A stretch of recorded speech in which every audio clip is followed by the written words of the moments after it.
Alleluia, Alleluia.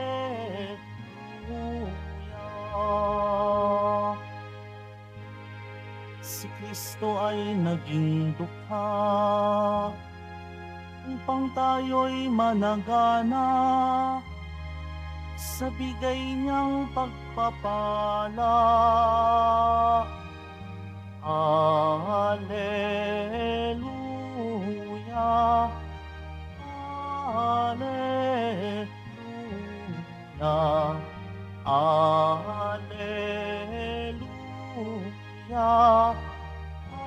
Alleluia.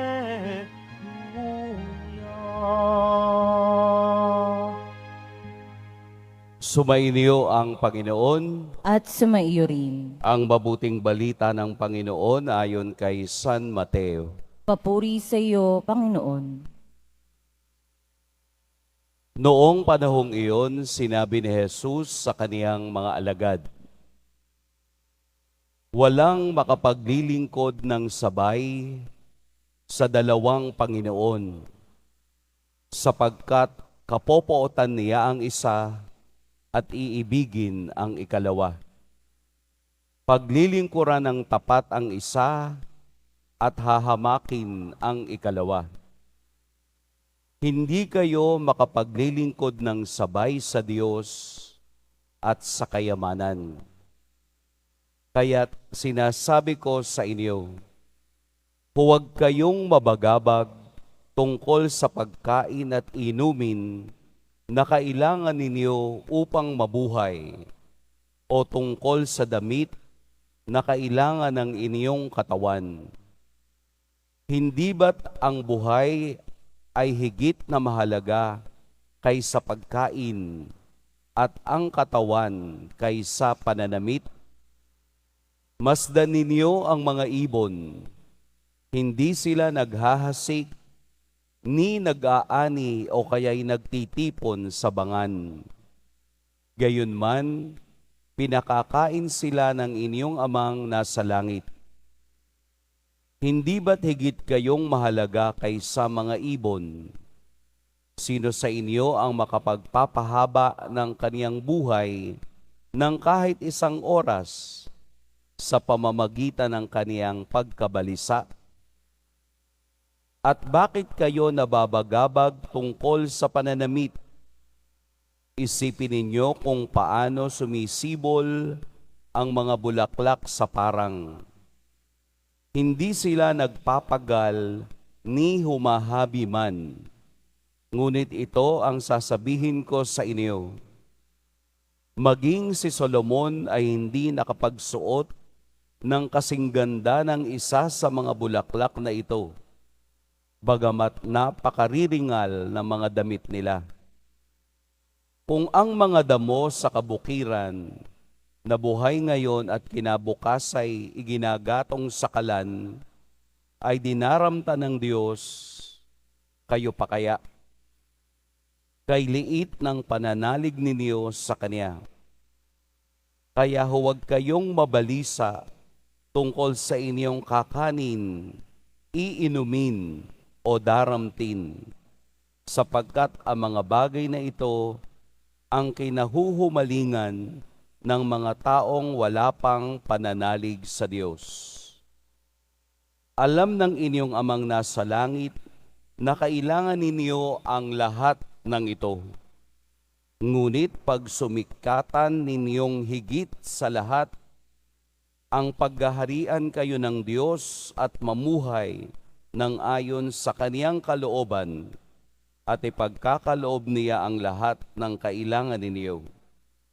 Kaya, huwag ninyong ikabahala ang para sa araw ng bukas. Saka na ninyo harapin kapag ito'y dumating. Sapat na sa bawat araw ang kaniyang mga suliranin.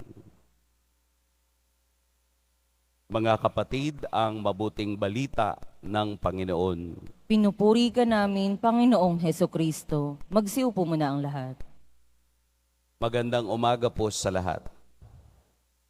Huwag po ninyong i-misinterpret ang ebanghelyo ngayon, ha? Baka gumaya kayo sa ibon na hindi na nagtatrabaho.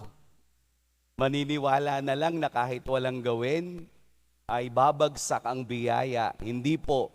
Dahil kung babasahin natin ang konteksto ng ebanghelyo, mayroong proseso, mayroong kailangang tingnan, at mayroong kailangang gawin ang isang Kristiyano.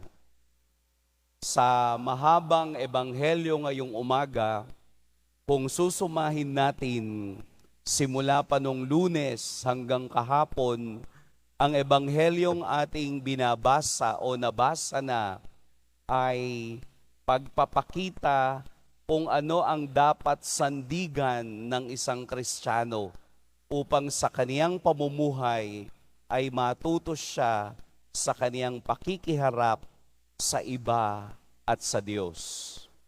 Ngayong umaga, ang ebanghelyo ay hinahati sa 3 saknong. Ang una, hindi ka pwedeng maglingkod sa dalawa dahil mamahalin mo ang isa o kamumuhian ang isa. Ano yung dalawang yon? Ang Diyos at ang kayamanan. Kaya yung paglilingkod ay ipinapakita ni Jesus na kailangan nating uriin, kailangan nating tingnan kung ano ba talaga ang aking pinaglilingkuran. Ang Diyos ba o ang kayamanan? Hindi po masama ang kayamanan, ha? Ang kayamanan ay kailangan din natin upang gamitin para purihin ang Diyos. Pero hindi mo ito pwedeng ipantay sa kalwalhatian ng Diyos. Yun bang pera o kayamanan ang dinodiyos ng iba kesa sa tunay na Diyos? Kaya ito ay pumupunto sa ikalawang bahagi. Ano yun? Kapag ikaw ay namiling sundan at sundin ng Diyos ang dapat maghari. So kung ang Diyos ang dapat maghari at iniwanan mo ang kayamanan, magkakaroon ka ngayon ng dependence on God. Ang Diyos na ngayon ang bahala sa mga bagay na kailangan mo, katulad ng ibon o mga bulaklak sa parang. At ito ay pumupunto sa ikatlo. Magkakaroon lamang tayo ng pangangailangan. Binibigay lamang ng Diyos ang lahat ng bagay kung ikaw ay nasa kalooban ng kaniyang puso at ng kaniyang sistema. Yun bang we less worry but we worship more? Ang tao kasi ngayon sa panahon ay overthinkers. Yun bang nag-iisip tayo ng mga bagay na wala pa?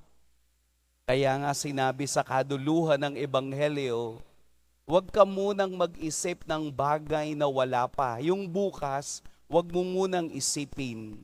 Ang isipin mo ay yun ngayon. Dahil yung bukas, hindi pa dumarating. Ang gustong sabihin sa atin ng ebanghelyo ay danasin mo ang kalwalhatian ng Diyos ngayon, ngayong oras na ito. Hindi yung bukas dahil wala pa yon. Pwede namang paghandaan. Yeah, tama. Pero mahalaga yung ngayon dahil kung hindi natin dadamhin ang kapangyarihan at biyaya ng Diyos ngayon, maaaring hindi na dumating ang bukas. Kaya't ang ebanghelyo, kung tutuusin, ay pagsasadiwa na ang lahat ng ating ginagawa, ang lahat ng ating iniisip at nadarama ay dapat nakaugnay sa Diyos. Worries ay hindi galing sa Diyos. Ang worries ay inilalagay ng demonyo sa kaisipan ng tao upang madistract ang taong nag-iisip sa kapangyarihan at biyaya ng Diyos. Inaalis tayo doon sa punto na ang Diyos ang mahalaga sa akin. Pero yung mga worries, yung mga usapin na wala pa, ito yung nakapagdidistract sa ating lahat. Narinig na ninyo yung salitang bahala na. Di po ba, no? Ito ay nagiging negatibo sa kultura ng Pilipino. Ito ay nagiging negatibo. Sinasabi nila ang salitang bahala na is a sign of laziness. Yun daw bang bahala na kung anong mangyari bukas. Pero hindi po. Dahil sa positibong pananaw, ang bahala na ay letting go and letting God. Yun bang hinahayaan natin ng Diyos na siyang umakma sa mga bagay na hindi pa natin tiyak. Hinahayaan natin na ang kapangyarihan ng Diyos ang siyang magbunsod upang maunawaan natin ang mga bagay na hindi pa sakto at hindi pa natin hawak. Kaya sinasabi natin minsan, bahala na. Bakit? Dahil isinasa Diyos, ipinapasa Diyos natin kung ano man ang magiging kahinatnan ng ating buhay. Buhay na nakatuon sa kaniyang kalooban.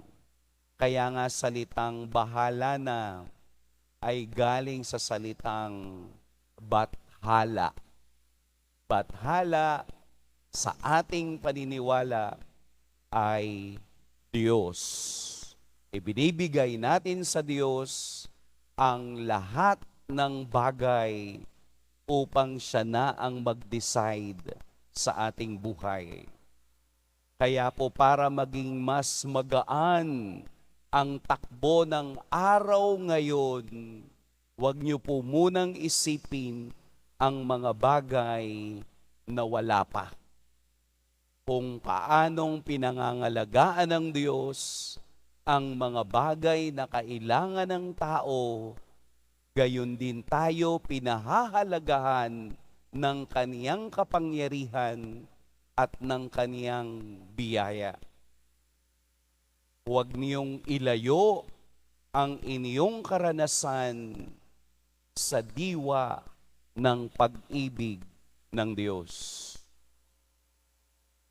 Nagugutom ka ba ngayon at wala kang pera? May sagot ang Diyos dyan. Hindi mo kailangang kumain. Kasi baka yung pagkain kakainin mo ay magpalala ng sakit na meron ka.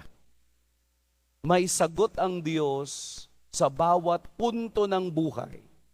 Maunawaan lang natin ang lalim at kapangyarihan ng kaisipan ng Diyos, the wisdom of God, kung tayo ay nakatuon sa kaniyang kalooban.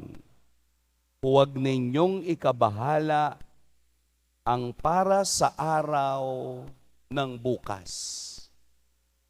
Sa ating lengguwahe ngayon, huwag kang mag-overthink. Dahil sa pag-overthink ng tao, nasisira ang kaniyang focus sa Diyos.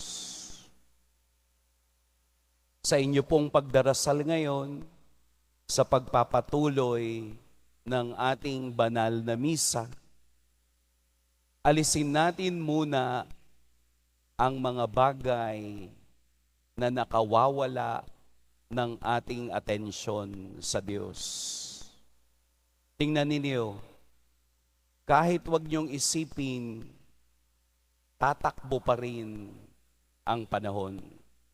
Kahit wag niyong isipin, tatakbo pa rin ang mundo. Kahit wag niyong isipin, yung mga taong kabahagi ng buhay mo, tatakbo pa rin ang panahon. Ang mahalaga, ang iyong pananaw ang iyong kaisipan, ang iyong diwa ay nakatingin sa pag-ibig, biyaya at awa ng ating Poong Jesus Nazareno. Pagpalain tayo ng Poong May Kapal.